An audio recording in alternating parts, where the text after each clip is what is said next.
Një vit pas kthimit të 102 kontejnerëve të dyshuar me mbetje të rrezikshme nga Tajlanda, autoritetet shqiptare nuk japin ende asnjë përgjigje për ecurinë e hetimeve. Ngarkesa me 2100 ton mbetje vijon të mbahet e depozituar në Porto Romano nën masa sigurie.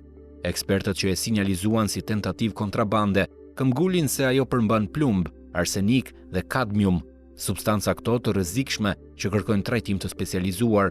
Prokuroria e Durrësit refuzon të jap informacione se çfarë është bërë deri më tani me ngarkesën nën argumentin e sekretit hetimor.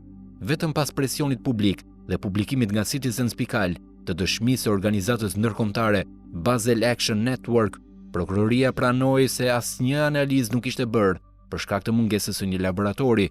Duke folur për Citizens, kreu i ban, Jim Packett, e quajti situatën të turpshme dhe të pajustifikueshme.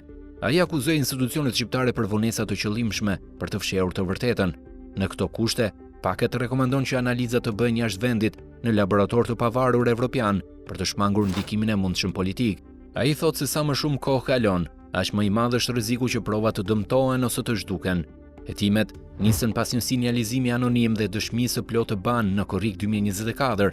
Sipas tyre, mbetet dyshohet se vijnë nga plurat metalurgjik të Elbasanit, të eksportuara nga kompania Kurum, përmes rrugëve të dyshimta drejt Azisë.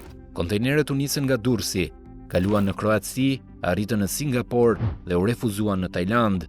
Sot, ngarkesa ndodhet ende në Porto Romano, asnjë monster nuk është analizuar dhe asnjë zyrtar nuk është ngarkuar me përgjegjësi. Qytetarët kanë mbetur pa përgjigje, ndërsa mbetjet e rrezikshme janë ende në Porto Romano, rreth 300 metra larg zonave të banuara.